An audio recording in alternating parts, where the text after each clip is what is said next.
Hello, welcome to the Under Centre podcast. I am your host, Daragh, and I'm joined, as always, by two of the cover stars of the new college football game that EA Sports are making, Fionn and Jake Woolhead. Lads, how are you doing this week? Excellent. Yeah, pretty good. Excited for Great. this show. Perfect. Yeah, well, since it is Super Bowl week, we do have an extra podcast for you. And on this one, we are delighted to be joined by Dayna O'Gorman. Dayna is the editor and senior writer for Air Tour Football and covers the AFC and NFC West. So she is the perfect person to help us preview the Super Bowl this weekend and talk about some other NFL news. How are you today? I am good. Thanks so much for having me on. I'm excited to be here.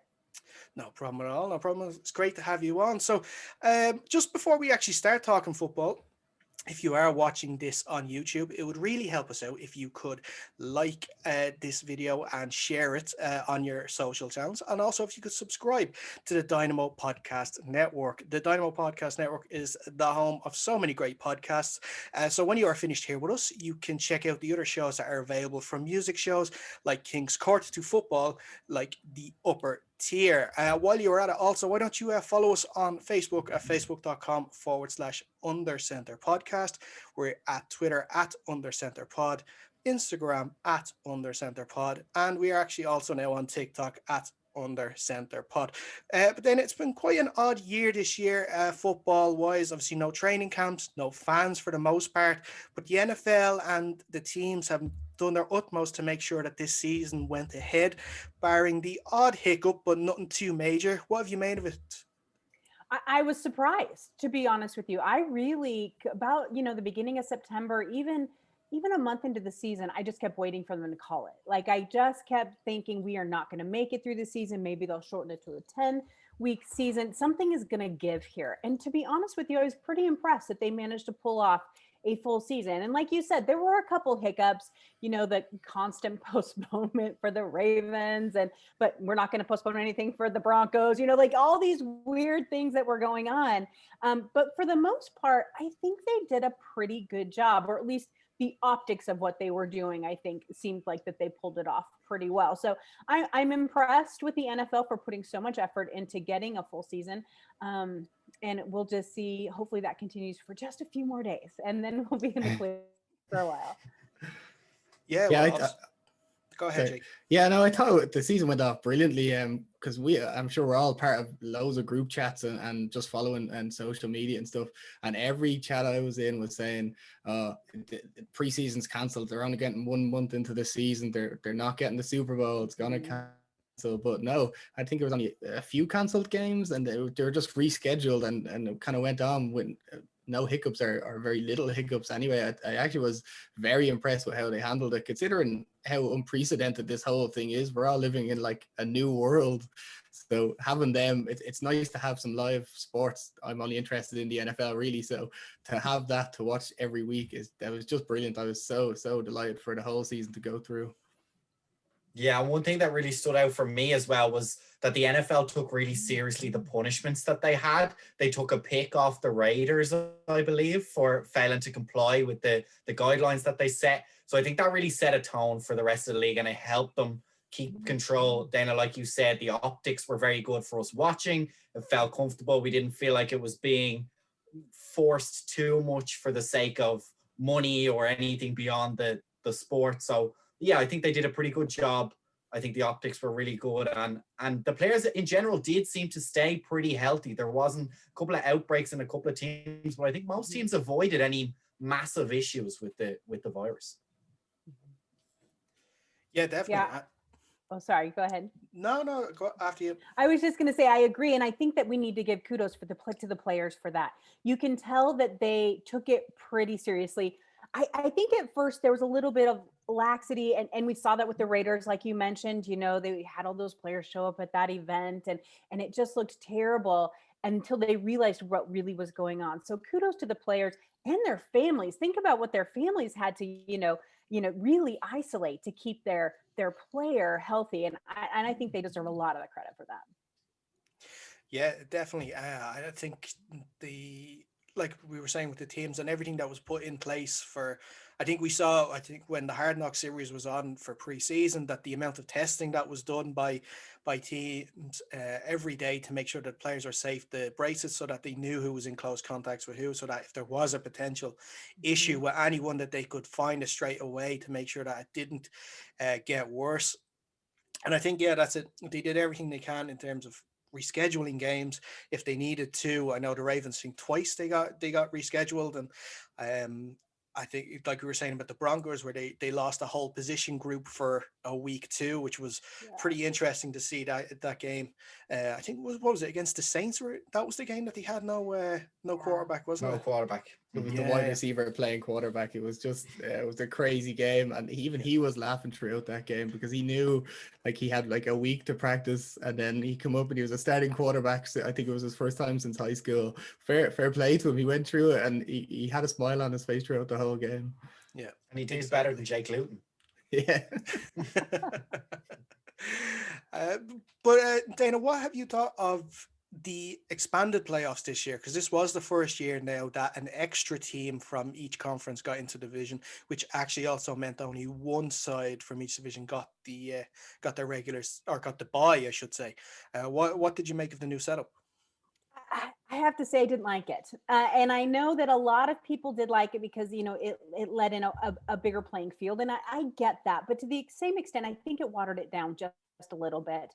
I think that we saw that there was an impact to only one team getting a bye. And I think that it's just something, and maybe, you know, maybe it's just change and I just need to get over it. I'm not sure. But I just really felt like the old format was a little better suited to as rough and tumble as this game actually is. And I think that hopefully, I doubt they'll go back because there was quite a profit margin in having one extra team in each conference in the playoffs. Obviously that brings their fans, for those who had fans, and, you know, extra TV revenue. And I did like the way that they split it up on the television. I don't know. I just felt like it made that fight for that second seed not as important. And I think that it should be important to get that second seed. Whereas you saw people talking, it's like, doesn't matter if we have the second seed or not, because we'll do this and do that. And it just kind of watered it down for me. So I can't say I was a fan, but I don't expect them to change it back. Yeah, well, I think maybe for the season like it was now, where I guess the idea of home field advantage was totally taken away from teams anyway, with no fans. I think maybe next season we might see teams care a little more for that second seed, if it means that they're guaranteed, or almost guaranteed throughout the whole playoff series, that they will have home advantage. Yeah, that's a good point. And maybe that will make a difference. And once again, the reason I don't think that they'll change it back is because they'll make extra money off of that extra game. And so especially if fans are back, they'll have quite a bit of extra revenue there. And they're trying to make that up for this year. I mean, we have to admit that the league lost a lot of money this year, but at the same time, I just really feel like getting those two top teams, they fought to get there. They deserve that full week of rest instead of just the number one seed, because we have to keep in mind a lot of times that number one seed has a lot to do with the division that you play in and how tough your division is. And no disrespect to the AFC West, but the Chiefs had a pretty easy go through their division. And so I think that sometimes that takes some of that competitive advantage away, and it's not quite as fair. Yeah, no, I agree with you. I just thought we had this discussion a couple of weeks ago on the podcast about the expanded playoffs. I think we were kind of in between. We had said that, like, I mean, it's more playoff football. The NFL loves the stories that Fionn had mentioned a few times, that the NFL loves creating stories because it generates interest, it generates fans, kind of stuff like that. But I'm kind of on your side, Dayna, with this, is because I just don't want to feel like the playoffs are a gimme, and I want to feel like my team has kind of earned their way into the playoffs and have been able to have a full chance to kind of go through the whole playoff system instead of just kind of being in there automatically just because of how big the playoffs could be. I'm glad, like, they keep it kind of small, but I was happy with the expanded playoffs this year, I think. But if they went bigger, I wouldn't be happy with it. Yeah, I think maybe people would have looked at it a little bit different if one of the 8 seeds or the extra seeds had made it all the way and get that kind of Cinderella story of, in any other year we wouldn't have sneaked in. But then I think you're bang on. The NFL is a money-making machine at this point, and I don't think they're ever going to go back. to making less money in a year. I just don't see how they get that by the board. Well, Dayna, can I throw this proposition your way? Because I said this to the guys on the week we talked about the playoffs, and they don't seem to be for it, but I proposed a maybe an NBA style sort of playoff scenario where, because in the playoffs, more teams make the playoffs than don't. So if people are concerned with the bye week as well, so I actually extended the bye week, that each division winner can get a bye week. And then that would allow more teams to come into the playoffs. So then the next best 8 records after that would go into a wild card weekend then. An even more super wild card weekend, you could call it. But so that means that teams are still fighting for the bye week. And it is, like you were saying, that each division then, a certain division won't feel shortchanged like that. An AFC South side won't feel like the Colts and the Titans won't feel upset that they didn't get the 1 seed because they're in a much tougher division than the Chiefs. Don't feel like you have to indulge this crazy man's ramblings. We already shot him down a couple of weeks ago. He just wants to keep bringing this back up again. Because it's a great idea. Someone to agree with him. He's trying to generate hype about it. Just wait till I have this meal with Roger Goodell and I give him my idea, and then he goes with it. Okay, I'll get 12.5% credit. It'll be fine. He might go for it because there's 2 reasons. There'd be more teams, so more money, and it would mean a longer season. So he'd get his couple of extra weeks out of football. That's for sure. I don't know that I like that. I sit just with one thing came to mind. It's like, really, did Washington deserve a bye week this year? I think, and that's something you have to kind of keep in mind. Yes, they won their division. And I will say that division, as bad as they were, was kind of fun to watch because every week, whoever was on top changed. And I thought that was kind of a fun little aspect to it. But to be quite honest, I just don't know that if we need to expand it more than it already is. I think that it should be less teams make the playoffs than don't make the playoffs. I think that is kind of standard American fare. That's what we want. We like the idea of David versus Goliath. I mean, that's in American sports everywhere, but at the same time, it has to be a reward. And there are bonuses built into playoffs. There are all kinds of things that come with that. And so I think it needs to be more of a reward. And 4 teams or it would be 8 teams on a bye. I think we'd have football to March. So I think me and Fionn are on your side on this one. We're all against Daragh here because but it's a good thought. Good guys, it's gonna happen, all right? It's gonna happen. Like saying, it's more money. They already said they want to bring in the extra game week. Here's your chance to do it, and more teams feel like they're in a playoff. It should happen if they want to do it that way. But look, we'll move on anyway, and we'll move on because this is Super Bowl week. So if it's only fair that we do talk a little bit about this Sunday's game. And let's start with the team from the division that you actually covered, the Kansas City Chiefs. I'm not surprised to many that they are in their second Super Bowl in 2 years. Coach Andy Reid, after years of being one of those great coaches who just couldn't win a Super Bowl, it now has the opportunity to be one of those coaches who can never not win a Super Bowl.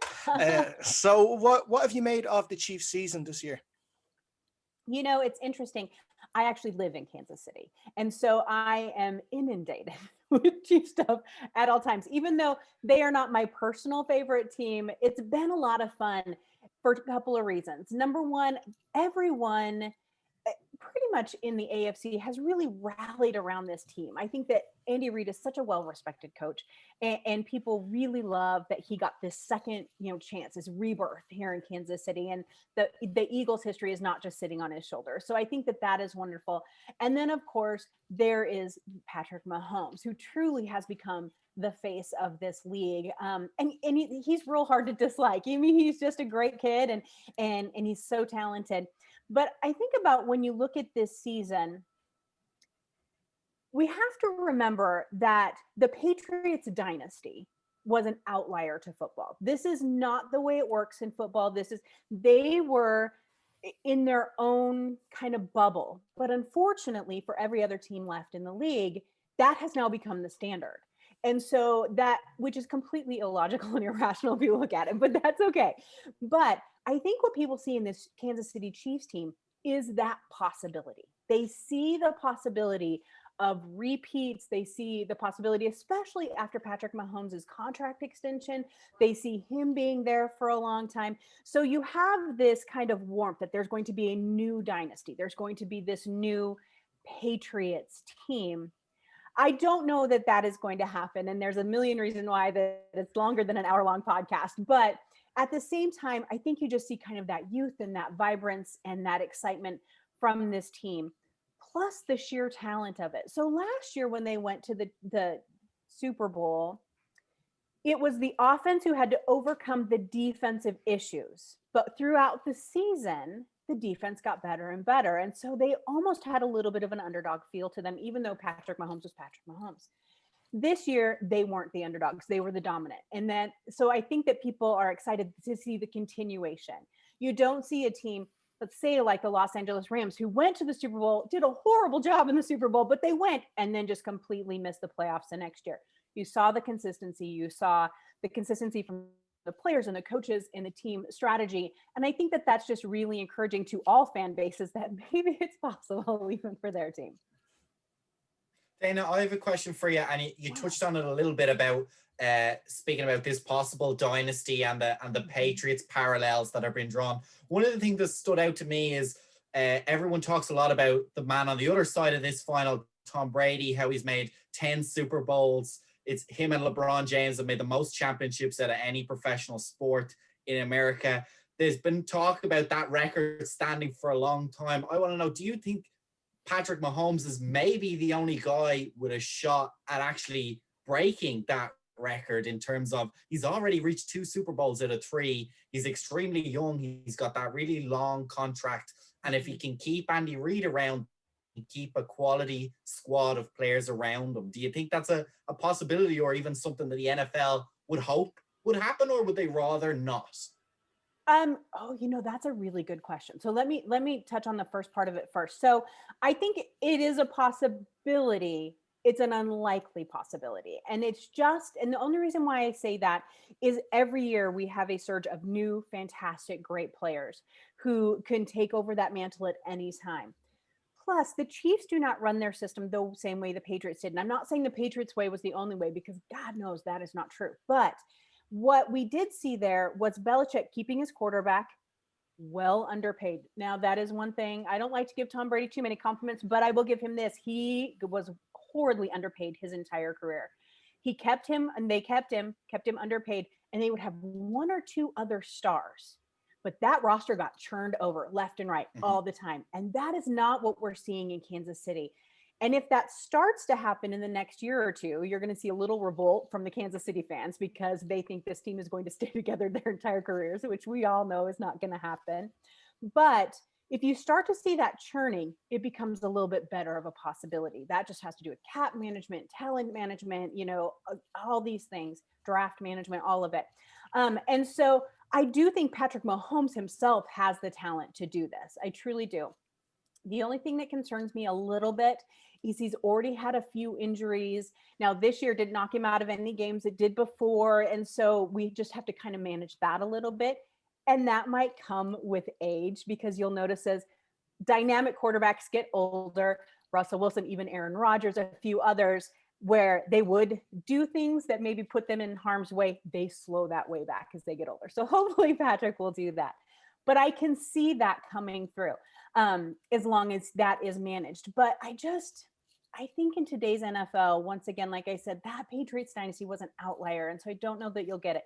Do I think he'll have a couple more, in his future, a couple more Super Bowls in his future? Yes, I do. I think that he definitely has that talent level. But I think what you said was right. I think Tom Brady is really going to hold on to that record for probably quite a while. And it seems like he's not going to quit playing anytime soon, so maybe even more. Yeah, I think one thing as well, I think especially with the game now compared to, I know it's not that long ago when Tom Brady started, but I think that it seems like it though, doesn't it? It does, yeah, it does. Just this year it felt like 20 years alone, like 2020, I should say.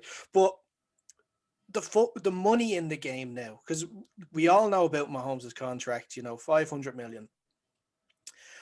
And you talked about Tom Brady being underpaid. So I guess like players now have an opportunity to get out of the game quicker than they would have normally. So because obviously we all know the dangers that are in this sport, and a lot of players played maybe longer than they should have to make sure that they were comfortable for when they were done. But now with the money that players are getting nowadays, that they get the opportunity to retire sooner than maybe people would think that they would. I do agree with that, and I think that more of these players are conscious of the future. And so we see, I mean, we saw it this year. There were a couple players who already have contracts to go work for networks, and they were still playing. And when they retired, they had these. And you see a lot of these players now, more than in the past, graduating from college, getting master's degrees because they know that they have a future. And so I think that plays into that a little bit. They're getting a lot more money up front, especially the superstars. And I think that with that comes the knowledge that they're not going to have to play until they're 40 years old in order to be super wealthy. Do you know what I mean? And so, and going back to Patrick Mahomes' contract, it was a great contract. It was a great PR moment. It was wonderful. I will tell you right now that contract's going to be done a couple of times over the next few years. He's going to have to restructure and do this just simply because that it's unsustainable the way that they have it right now. And so, and that is really interesting. But already, even Patrick Mahomes, perfect example. He's already bought into the Kansas City Royals, which is the Major League Baseball team. His soon-to-be wife is now part owner of the women's professional soccer team here in Kansas City. They're buying and purchasing into Kansas City and extension for the future. So I think that we'll see that some of these players who maybe are starting to get a little too hurt a little too often, maybe pull out a little faster. Yeah, and just we'll go back to sort of the team a little bit, because the offense gets all the headlines, obviously with the type of players that they have on that side of the ball. But one thing that I've noticed this year with the Chiefs is their improvement on the defensive side. Marshalled by obviously Tyrann Mathieu, but the backfield has gotten considerably better from some really good pickups which included the likes of L'Jarius Sneed, who they got in the draft. Like, what did you make of their defense this year? I think we saw this year what was carrying over from the end of last year. I think that we saw these players who were starting to mold together a little bit better, starting to play. I think the scheme came up a little bit better. They really started to kind of come into their own. And that's the thing with defenses. An offense, you can add one player and completely change the dynamic, and it can just explode. But defenses take time. You look at some of the great defenses over the history, and those players, when they played together, didn't have to keep an eye on who was next to them or if they were doing their job. They all played in complete synchronicity. That just takes time.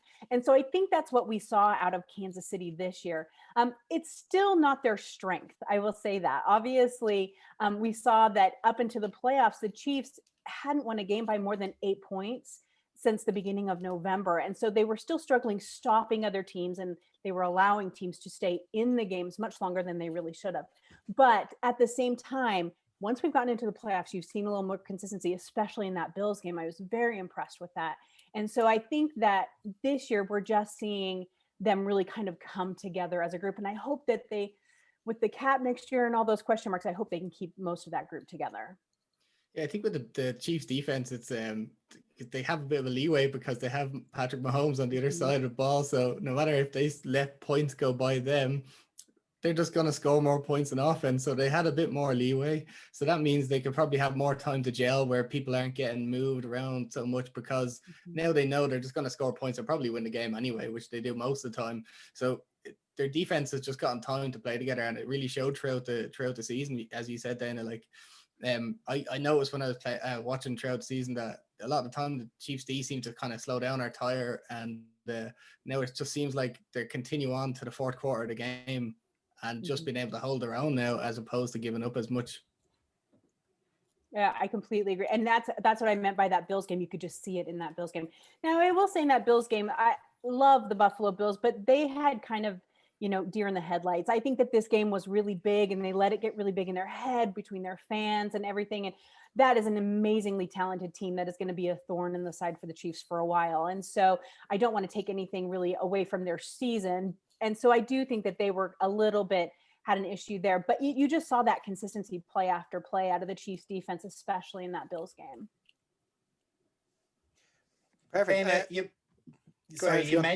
You mentioned there the Bills being a thorn in the side of the Chiefs to come along, and we have Patrick Mahomes, we have Allen, we also have Lamar Jackson over AFC side. Do you think the AFC, with all these young quarterbacks coming up, whereas when we look on the other side, we had some extremely old quarterbacks, Tom Brady, Drew Brees, do you think they're positioned for a lot of maybe Super Bowl run here going to the AFC side in the next couple of years?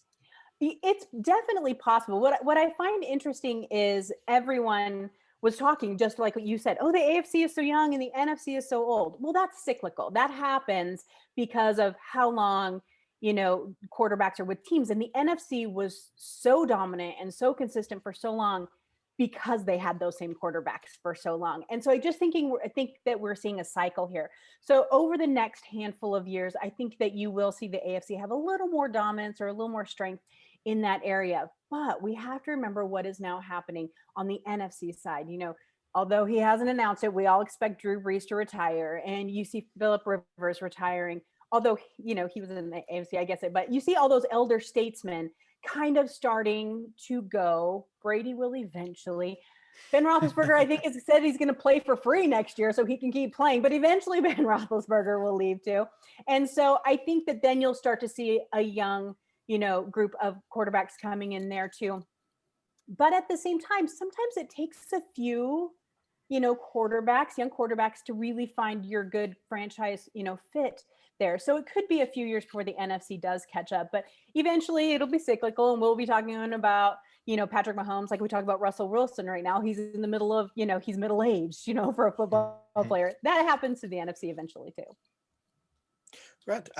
The run defense is actually something I want to talk about heading into this game on Sunday, because we saw teams, and my mind goes back to the game against the Raiders, the first game, where the Raiders were able to run the ball on the Chiefs all day long, which was the main contribution to their win. And that's probably an area that the Bucs are going to look to exploit on Sunday. So, how important now are Ronald Jones and Leonard Fournette going to be to deciding who's going to win this game? Well, I think it's a huge part because, as we all saw, and I always have to preface saying no disrespect because I get eaten alive on Twitter, but so no disrespect to Brady, but we saw in that game between Green Bay and Tampa Bay that Tom Brady slowed down. Third quarter, his arm wasn't quite the same. He just started to look tired. So the only way to avoid that completely is to rely on the run game. And so if Kansas City is going to slow down, I have a theory on that too. But so if Kansas City really wants to wear out Tom Brady early, they're going to have to stop the run and force him to throw. And I think that that's probably what's going to happen, to be honest with you, because Patrick Mahomes will come out throwing. Now the Tampa Bay defense is so good right now. Like, they're crazy good right now. But at the same time, I think that if they want to see that Brady that we saw in the fourth quarter against Green Bay, the tired Brady, then they're going to have to figure out a way to completely stop that run and force him to throw that ball more than he really wants to. And I had a question for you. It's along the similar lines. We've seen last week, or 2 weeks ago rather, that the Chiefs suffered, I think it was Eric Fisher had an Achilles injury, so he's out obviously for the Super Bowl, and they're missing another all-star right tackle. I can't remember his name, he's off the top of my head, but considering how we've seen the Bucs D-line go off just 2 weeks ago, do you see that playing much into this game? Because it's going to be like Shaq Barrett and JPP, they're going to go crazy is what I can see. So it's going to be a lot of quick pass and a lot of kind of screens and stuff like that from the Chiefs. Do you think that's going to affect the game as much as say running the ball? Is it going to be as effective even? I do. Losing Fisher was huge. I think that was a huge thing for Kansas City. At the same time, you have to remember the quarterback you're dealing with. Now, Patrick Mahomes did have a turf toe problem He says he expects it to be 100% by game day, because it's almost 100% now. For those who don't know, turf toe can last a long time. It can be really difficult to come back from.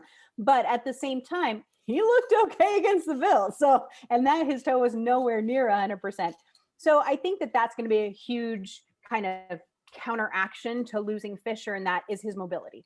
And so he'll be more able, and the kid throws faster than just about anybody. He can throw that ball like nobody's business. And so I think that while we might see more pressure on Patrick Mahomes, we might even see him take more sacks than we're used to him seeing. I don't know that it's going to be overly affecting the game, just simply because they will adapt to that, and they've had 2 weeks to do it.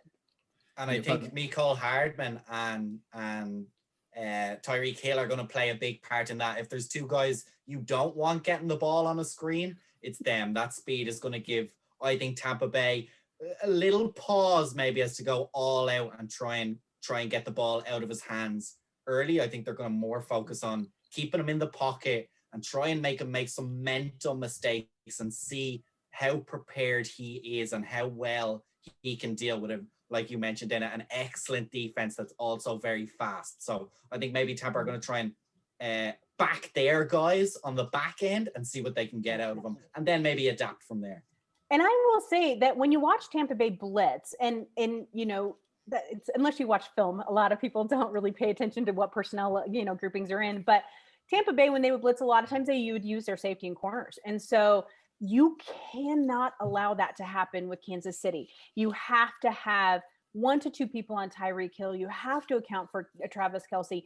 And so I don't think that they would use that secondary in their blitzing near as much as normal. So I don't think that we'll see a ton of blitzing against Patrick Mahomes. But if that line can't get that timing just right, that's where it could affect. I don't think it'll come in the blitz. Yeah, and look, we did see the backfield sort of get torched in their game in the regular season this year, especially at the hands of Tyreek Hill, especially in that first quarter. What do you think the Bucks and probably the Chiefs as well are going to learn from that game? Now, I know in the second half it was a sort of a different story, but I think that was more the Chiefs taking their foot off the pedal a little bit and just the sort of bend, don't break mentality of sort of, okay, you can get a score here, but you're not going to win this game. I think it's exactly what you said, is their foot will have to be all the way down on the gas all 4 quarters. And Patrick Mahomes said something to that effect in his press conferences this week, where he said that this is not a game where you stop playing. And I think it was a little bit of a dig to the 49ers, to be honest with you, the way I took it. But you don't stop playing just because you have a lead when Tom Brady's on the field. And he's absolutely right. Even a 43-year-old, 44-year-old Tom Brady, you have to trust that there is no situation that shakes him. And so therefore you have to keep all that more forward momentum. It's going to be the same for Tampa Bay. They are going to need the game of Tom Brady's, you know, elder statesman life, not young Brady, but this older Brady. I think they're going to need that from him. Just so, and it's got to be until, you know, the whistle blows, until the clock is at 0, because we have seen that nothing is out of the realm of possible, especially in a Super Bowl. So I think that we're going to see, it could be a really high scoring game. It could be an absolute low scoring game. I don't really know what to expect from that yet. I'm assuming the first, it'll probably be a pretty high scoring game, but you never know. If that Tampa Bay defense goes off and they get Patrick Mahomes' timing off, it could keep it to a point where Tampa Bay could easily keep up with them. So we'll have to see how that balance works out. Well, sure. As long as it's not like that Patriots-Rams game, I think we'll all be happy. But I remember that I had people over to my house for that one, and who have never watched football ever in their lives. No. And this was the game that I was trying to introduce them to football, and I don't think they've ever watched the game since, and I don't blame them. I had the same thing for that there as well. We were watching it in the Hogs and Heifers and Swords, a bar, and it was like halfway through, I was trying to tell people like it'll get exciting at some point. The game will become exciting, and then no, I just had to drink a lot of mojitos for that game. Yeah, I think it was definitely the ads that were definitely the highlight of that night for sure in my house, watching the ads or the halftime show. But no, yeah, I think you're right. I think we're hoping it will be more like last year's game in terms of excitement. And I think that we will get that. I know we're talking about how getting the timings right for the Chiefs defense to put Mahomes off, but the talent of Mahomes himself, I think he is able to adjust. And you know, I think the comment that's brought up over again and again this whole season is that he only learned to read defenses during the middle of last season. So Right. he'll continue that learning there and reading that defense. And like that, if they've got, I know Travis Kelce and Tyreek Hill are the main guys, but you still got Edwards-Helaire in the backfield to look after, as well as Hardman and Robinson. And I don't know, is Sammy Watkins He's on still course to play? questionable. He's still questionable, I think. Yeah, I think that they expect him to play, but it's not 100% yet. But he definitely can make some fantastic plays because everyone's so busy keeping an eye on Tyreek Hill. So that's it for sure. And just on the on the defense of the Bucs side of things, like we were talking about earlier on, and we saw it there on the NFC Championship game. They hound Rodgers throughout that whole thing, and there are issues on the line, like Jake said, with the Chiefs. Like so, and I think is it the Bucs that have the number one rush defense at the moment as well. So I think so. Yeah. I think as we talked about with Tom Brady being forced to maybe throw the ball more by stopping the run there, it's going to be quite difficult for the Chiefs to establish the run for themselves, because what a lot of people maybe not realize too is they do run the ball an awful lot as well themselves. It's true. They didn't. Do you remember Patrick Mahomes' first year? Oh yeah. The running back even get 2 plays a season. I'm telling you, like, it was none at all. But yes, they've definitely learned to balance that much more, and they run quite a bit. And yes, I think that if you look at this game, this is going to come down to the Bucs defense against Patrick Mahomes. That's where we're going to see this game play out. And that's nothing against Tom Brady, but I think in the postseason, he's only had like a 55% completion rate. And so I don't think he is not what is scaring the Kansas City Chiefs right now. They're giving him all the respect and all the, platitudes that he deserves, but I don't think that's what's scaring them. It's going to be this defense and how they deal with that. This defense is so fun to watch. I am a defense lover. I'm not a huge fan of big, huge offenses. I love defensive games. And so I know that's different than 90% of the football fans, but I really love this Bucs defense. And I think it's really fun to watch. And I think that they do some things that throw off. I mean, we saw it against Aaron Rodgers. Aaron Rodgers was so frustrated with that game, and it was great to watch because that defense just totally baffled him. But so I think that is going to be a huge part of this game. Do I think Patrick Mahomes can handle it? Mm-hmm, I do. But at the same time, I think that that's really where the chess match of this Super Bowl is going to lie, is with that Bucs defense, who are so good. I was checking today. I looked at the Bucs injury report, and it looks like the 2 safeties did not practice all week so far. So I don't know what their status is coming into the Super Bowl. That's Winfield and Whitehead. I don't know how that, like, Patrick Mahomes is clearly going to be able to take advantage of that if they don't play, because they are some incredible safeties. I would think, unless they have broken bones, they're going to be in this game. Maybe they'll be on a pitch count or they'll have limited number of reps or whatever. But at the same time, I expect them to play unless there's something pretty dire. I think they would have called them out already if they weren't going to play. Okay, so it's time to put your reputation on the line, Dayna. Oh God. I need a prediction. Who's winning the Super Bowl this weekend? So once again, an unpopular opinion for most American football fans is I think football has a lot to do with luck. I think the bounce of a ball, the tip of a finger, I think it has so much to do with luck. And of course, I always say everything looks shiny on paper until there's a single injury that throws everything off. So I preface this with that because I hate giving predictions, because I think that the Super Bowl is pretty unpredictable of all games. I think Kansas City wins this game. I think that it's eventually going to be too hard to slow down Patrick Mahomes and Tyreek Hill and Travis Kelce and all of these players for that Bucs defense, especially if they're on the field a lot, which we saw they were in the Green Bay game. And so I think Kansas City's going to win. I think they probably will win by 7 to 10 points. I don't think it's going to be a huge, huge margin. I don't think it's going to be a blowout unless something happens to a player. But I do think it'll be a higher scoring game, probably in the 30s. So, yeah. Before we let you go, obviously you covered the NFC West as well, and we should ask the question, because there was a big trade in the NFC West over the weekend. Yeah. Matt Stafford is now an LA Ram in exchange for Jared Goff, a 3rd round pick in this upcoming draft, and then the 1st round picks for the next 2 drafts after that. So what did you make of this whole trade over the weekend? I'm not okay. Full disclosure for people who don't follow me on Twitter, I am a Seattle Seahawks fan. So I have a lot invested in this, sort of, because I laughed. I'm not kidding you. I started laughing. And it's not because of Matt Stafford. Matt Stafford is a solid quarterback. He is good.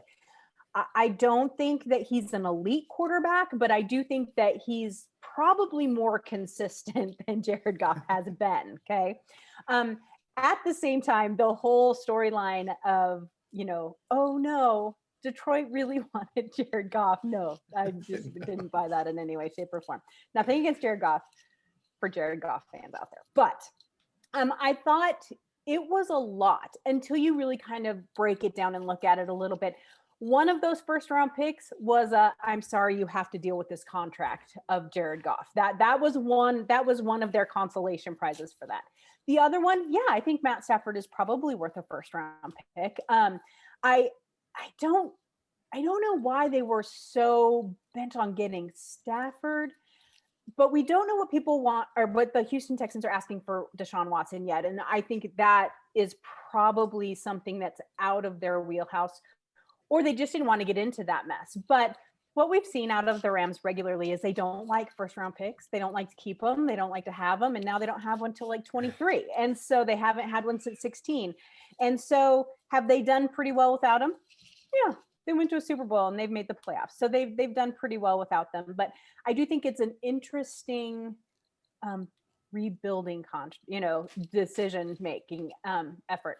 They have Aaron Donald. They have, a lot of great players. They also have a ridiculous cap. And so there's going to have to be some big decisions made. So I think that getting rid of Goff was probably their step in trying to keep the main players of this team together for a while. I think the Stafford, like you mentioned, if you dig in deeper to the reason those picks moved where they did, I think it makes sense. But on the outside, to people looking in, and maybe to the Texans as well, I think the value they got for Stafford has really exploded the Watson value. If you're getting 2 1st-round picks for whatever way, especially if the Texans aren't particularly pushed to get rid of Watson. I know it's pretty sure that he will move on, but if they're playing hardball and not trying to do him any favors by helping him out and really want to get maximum value, I wouldn't be surprised if there's nearly 5 1st-round picks going somewhere for Watson.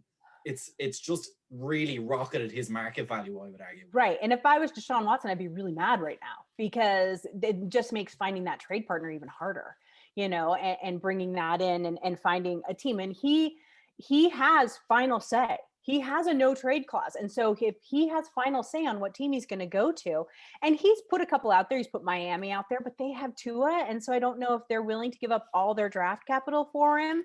And then really the most logical is probably the Jets, because they have the 2 1st-round picks that they got for Jamal Adams from Seattle, plus throw in 1 or 2 extra. And then, I don't know, Mosley, somebody like another good player, and you could get it. So they have a little more wiggle room. But what this Stafford trade did was just shrink their opportunity. Who has, like you said, 4 to 5 1st-round picks, and is any player truly worth 5 1st-round picks? I maybe Brady in his prime. I just don't think that there is that player, and that's not any disrespect to Watson, because I think he's a fantastic player. I just don't know if he's that important. And so also, Dayna, you mentioned that Stafford, not necessarily the flashiest player. He does have some great sidearm throws, no-look passes. It'll be interesting to see what he looks like with a little bit of a better offense around him. But with the way Wilson played against the Rams, do you think he's now become the 3rd best quarterback in that division? Or Russell as a fan, Wilson? Yeah, or as a fan, you're gonna argue your guys still on top. Oh no, I don't know. I think he's definitely better than Stafford. I have no problem saying that out loud in any way, shape, or form. And actually, I think he is probably.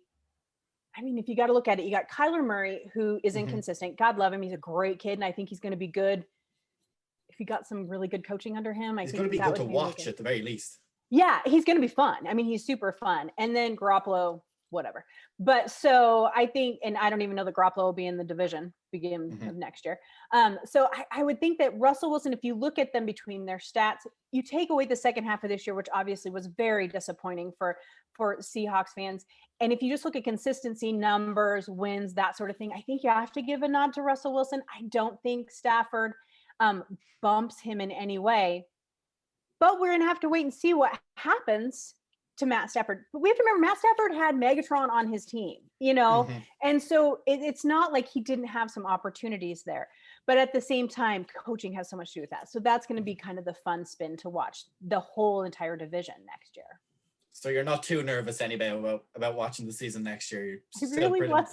I know there were a lot of Seahawks fans having a meltdown. Oh my God. And they're like, and then if San Francisco gets Watson, I'm like, they can't afford Watson and that's just not going to happen. And all this is going on to it. But no, I'm not too worried about it.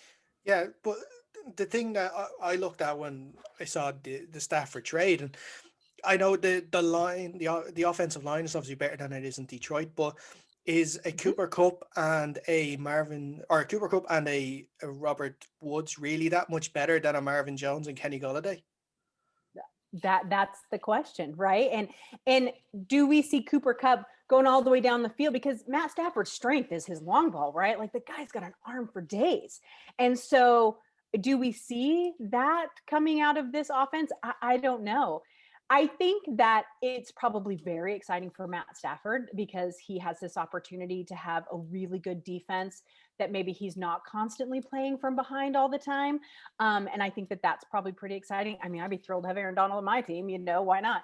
And so, but I do think that while the quarterback position might be slightly upgraded because Goff had some decent games. I mean, we like to call him Goof for a reason, but Goff had, some decent games. Stafford is a slight upgrade. I don't know that it's a Deshaun Watson upgrade. And so it'll be interesting to see what happes there. I really like Kenny Golladay. He can complain. I like it. He's going to the Giants. Is that confirmed or no? Confirmed, is it? It's just that that's what they want. Yeah. Giants fans really want him. There's no point in Kenny Golladay being tagged on a rebuilding team with Jared Goff on it. So let's just send him to the Giants. Yeah. Get some draft picks for him. As long as Daniel Jones is thrown from the Washington football team, I won't be too worried. I was going to say, as long as Daniel Jones doesn't lose the ball or fumble it, so he can actually throw it to him. Just to make the game a little more exciting. You don't know whether you're going to have the ball, you're going to give it away. Well, I think one thing that's maybe fans don't know, unless obviously you really follow the NFC West closely, that one of the biggest changes that is happening in that division with the Rams is coaches that they're losing, and their entire staff. Pretty much that they're losing. Obviously, Brandon Staley going over to be Chargers head coach, and also another name that they're after losing is their passing game coordinator Shane Waldron, who is now the new offensive coordinator for the Seahawks after Brian Schottenheimer quite mysteriously lost his job 2 days after we were told that he was going to keep it. What do you make of the move? I know he had his press conference there this morning as well, his introductory one. Yeah, it was a bit of a snoozer, not gonna lie. But like I told, so I do a podcast. I do the Real Hawk Talk podcast with the Hawk Blogger guys. And let me tell you, they were so excited about this. But they love the Sean McVay coaching tree. It's a whole thing with those guys. So, but what I told them is that, the opening press conference today was boring because you're not going to want the kid to jump off the bow. I mean, look at what was it, the Lions coach that was telling people they were going to bite kneecaps? I mean, what was that? It was so bizarre, right? So you don't want that. But what I think that this does is bring a little bit of youth to this team. It brings a guy who has had a different coaching experiences with different head coaches around the league, and hopefully you can bring all of that information together. He seems to be it seems to be the thought that he'll bring some of that kind of more dynamic, less predictable offense that the Rams had with him. But within the same time, in the same frame, you have to deal with what you have in front of you. And what you have in front of you is Russell Wilson, who is a certain type of quarterback who does things a certain way, although he says he's so willing to learn other things. Then you have these wide receivers. DK Metcalf is heads and tails above what they had in LA. And so it'll be interesting to see. And then Pete Carroll and his whole, rushing thing that he loves. And I love a good run game, so I'm okay with that. But so I think it's going to be interesting to see what he brings to the table. Brian Schottenheimer was a fine coach, and he's a very nice man. But I just don't know that he had the spark that people were looking for. And I think they're hoping that they get that out of Waldron. Now, after his press conference today, they might question that because it was kind of boring. But at the same time, I think that they're just looking for something new and different. And how funny is it? Brian Schottenheimer ended up in Jacksonville along with Darrell Bevell.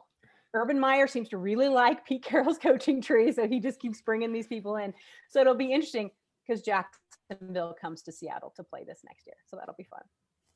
Yeah, we're probably Trevor Lawrence there under center on his. But one thing I wanted to ask about that, the move, there was obviously we saw the first half of the season, the let Russ cook movement obviously got to the attention of Brian Schottenheimer, and he was able to throw the ball. Everything was going rosy.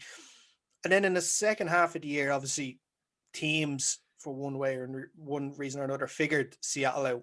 And it was the lack of change or of able to change your game plan mid-game before a game. And I think that it was interesting because I don't know if you watched it. DK Metcalf was on the I Am Athlete podcast series with Brandon Marshall and Chad Johnson, and they asked him. He says, "What happened the second half of the season?" He just said, "Teams figured us out." So he obviously, and I'm guessing the rest of the offense knew that teams had figured them out, but there seemed to have been no effort on the coordinators or the play calling side to try and change things up a bit. It's true. And we heard that in the Pete Carroll post-game press conferences. In the games that they lost, he said, well, we weren't making adjustments fast enough. We didn't adjust at halftime. And that was a theme we kept hearing game after game, because there was a lot of people who acted surprised that Schottenheimer lost his job. And I was not surprised at all, because you just kept hearing the same thing repeated over and over. And it was obvious to, maybe not to a casual fan, but to people who pay real close attention to a game, that there was no changes being made. And it was very strange. And where we got, Seattle fans got really used to being like, oh, they'll turn on the fourth quarter, it'll be fine, because that's how it had been for so many years. That wasn't happening because there were no changes being made. It's like they thought they found the perfect recipe for Russell Wilson to win all of these games, and they didn't expect people to figure out the parts of the recipe. It was confusing. So I think that while there are a lot of fans who put this solely on the shoulders of Pete Carroll, that's not where the blame necessarily lies. They needed to have a little more, responsibility from Russell Wilson, which I think that they got. At least that was the impression I got in his end of season press conference. And they needed to find someone who could adjust quicker on the fly, because it just didn't seem that Schottenheimer could figure out how to do that. Okay, perfect. Well, then, thanks a lot for taking the time to speak to us today. Before we let you go, where can our listeners find your work? Oh my gosh, I'm all over the place at this point. So let's see. So of course you can find me on Twitter, and it's at Dayna OG. And then I am, of course, on OurTurfFB.com, Our Turf Football. That's who I write for. That's who we do a podcast for. And then I also do the Real Hawk Talk podcast with the Hawk Blogger guys. And then I also do End Zone Scoop with two gals from the UK, Liz and Shona. And we do that podcast every 2 weeks. And we have a great time on that one too. Excellent. That's great. And thank you again for taking the time to speak to us. We hope you have a great time and enjoy the game on Sunday. And hopefully, fingers crossed, you'll be back at some time in the off season, hopefully to chat again. I would love that. Thank you, guys. Perfect. Guys, that is it for this edition of the Under Center podcast. Make sure, if you haven't already, please like and subscribe to the YouTube channel. That is the Dynamo Podcast Network, to be kept up to date with all the latest videos. Or if you prefer, subscribe to us on Spotify or wherever you get your podcasts. And don't forget to follow us on Facebook, facebook.com/UnderCenterPod, Twitter @UnderCenterPod. Instagram @UnderCenterPod, and TikTok @UnderCenterPod. So very easy to find us there for sure. We'll be back next week to review the Super Bowl. But until then, enjoy the game, and we'll speak to you next week.